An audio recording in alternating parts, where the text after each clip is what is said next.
বিশ্বাস করব। তখন নবী করিম সাল্লাল্লাহু আলাইহি সাল্লাম বললেন, আমার এই কথা তোমরা কেন বিশ্বাস করবে? তখন সকল গোত্রের মানুষেরা বলল, কারণ আমরা কখনোই আপনাকে মিথ্যা বলতে শুনিনি। এইভাবে সাক্ষ্য নেওয়ার পর নবী করিম সাল্লাল্লাহু আলাইহি সাল্লাম বললেন, আমি তোমাদের কাছে মহান আল্লাহ তাআলার বার্তা নিয়ে এসেছি। বর্তমানে তোমরা যে পথে রয়েছো সেই পথের শেষ পরিণাম ধ্বংস।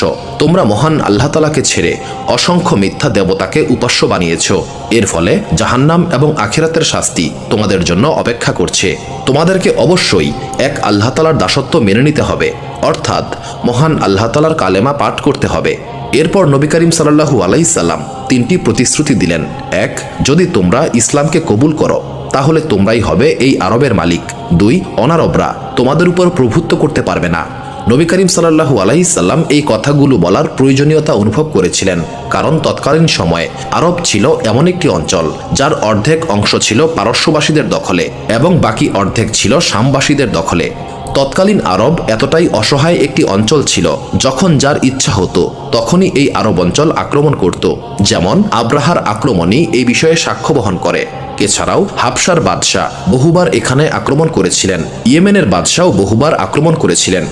তৎকালীন সময়ে আরববাসীদের সবচেয়ে বড় সমস্যা ছিল এই বৃহৎ শক্তিগুলো যখন এই অঞ্চলের উপর আক্রমণ করত, তখন আরববাসীদের ভাবনা ছিল কে আমাদের এদের হাত থেকে রক্ষা করবে।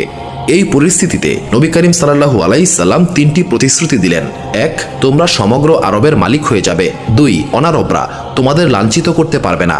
3, যদি তোমরা ইসলাম কবুল করো তবে মহান আল্লাহ তাআলা তোমাদেরকে জান্নাত দান করবেন। তারপর নবী করিম সাল্লাল্লাহু আলাইহি সাল্লাম বললেন, তোমরা সকলেই বলো আল্লাহ তাআলা এক এবং অদ্বিতীয়, তার কোনো শরীক নাই। ইসলামকে কবুল করে মুক্তি ও সাফল্য অর্জন করো। যখন নবী করিম সাল্লাল্লাহু আলাইহি সাল্লাম তার বক্তব্য শেষ করলেন, তখন আবু লাহাব বলল, হে মুহাম্মদ, তুমি কি এই সমস্ত ভিত্তিহীন কথাবার্তা বলার জন্য আমাদেরকে এইখানে জমায়েত করেছো? আবু লাহাব এই সমস্ত কথা বলে রাগে গজগজ করতে করতে চলে গিয়েছিল।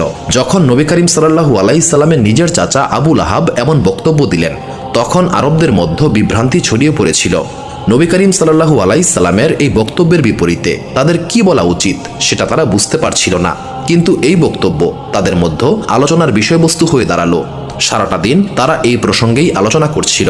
তাদের মধ্যে কেউ কেউ ক্ষুব্ধ কণ্ঠে বলল, আব্দুল্লাহর এতিম পুত্র মুহাম্মদ আমাদের দেবতাদের অপমান করছে। মুহাম্মদকে এই অপরাধের জন্য শাস্তি দেওয়া প্রয়োজন। মক্কার লোকেরা যখন এই সমস্ত বিষয় নিয়ে আলাপচারিতায় মগ্ন, তখন অন্যদিকে হযরত জিব্রাইল আলাইহিস সালাম নবী করিম সাল্লাল্লাহু আলাইহি সাল্লামের নিকট সূরা লাহাবের আয়াত নিয়ে উপস্থিত হয়েছিলেন। আবু লাহাব নবী করিম সাল্লাল্লাহু আলাইহি সাল্লামকে যেই সমস্ত অকথ্য ভাষায় গালিগালাজ করেছিলেন, মহান আল্লাহ তাআলা এই সূরায়